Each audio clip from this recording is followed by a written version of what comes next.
ഷഷ്ടി ആഘോഷത്തിനിടെ പഴുവിൽ സുബ്രഹ്മണ്യ സ്വാമി ക്ഷേത്രത്തിൽ കയറി ജീവനക്കാരെ ഭീഷണിപ്പെടുത്തുകയും ഓഫീസിലെ ഉപകരണങ്ങൾ നശിപ്പിക്കുകയും ചെയ്ത കേസിലെ പ്രതിയെ വീട്ടിൽ മരിച്ച നിലയിൽ കണ്ടെത്തി.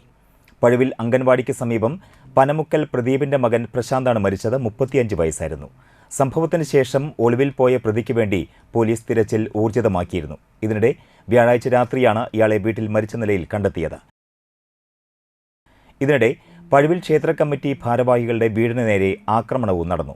ഉപദേശക സമിതി പ്രസിഡന്റ് PA ദേവിദാസ്, ക്ഷേത്ര കമ്മിറ്റി അംഗവും CPI കുറുമ്പിലാവ് ലോക്കൽ കമ്മിറ്റി സെക്രട്ടറിയുമായ AB ജയപ്രകാശ് എന്നിവരുടെ വീടിന് നേരെയാണ് ആക്രമണമുണ്ടായത്. ഇരുചക്ര വാഹനവും ജനൽ ചില്ലുകളും തല്ലിത്തകർത്ത നിലയിലാണ്. സംഭവസ്ഥലത്ത് കൂടുതൽ പോലീസ് തമ്പടിച്ചിട്ടുണ്ട്. തൊണ്ടുണ്ടാക്കി കളയുന്നു പറഞ്ഞിട്ട് കുറെ എണ്ണം ഉണ്ടായിരുന്നു. പിന്നാലെ 3 ആളാണ് ഇതിന്റെ ആൾക്കാർ. അല്ല, പിന്നാലെ കുറെ എണ്ണം ഉണ്ടായിരുന്നു. ഞങ്ങൾക്കറിയില്ലല്ലോ ആരാന്ന്. വല്ല സെറ്റ് ഞങ്ങള് ഇത് കണ്ട വഴിക്ക് ഇതാ വേഗം വന്നെങ്കിൽ ഇല്ല, ഞാൻ പൂട്ടിയിട്ടു അടച്ചിങ്ങനെ ഇട്ടിരിക്കടന്നു. ഏട്ടൻ ബാത്റൂമിലായിരുന്നു. അത് വന്ന് ഇനി വേഗം തന്നെ അതിന് ഉള്ളിലേക്കാക്കി ആളുകൾ വരുന്നേ. ഞാൻ പറഞ്ഞു വേണ്ട, അതിൻ്റെ ഉള്ളിലേക്ക് പൊക്കോ, എന്നിട്ട് എങ്ങനെ ആവട്ടെ അവര് കഴിഞ്ഞങ്ങോട്ട് ഒന്നും കിട്ടാണ്ടോ. പെരേരും ആൾക്കാരെ വല്ലതും ചെയ്താൽ ബുദ്ധിമുട്ടായില്ലേ.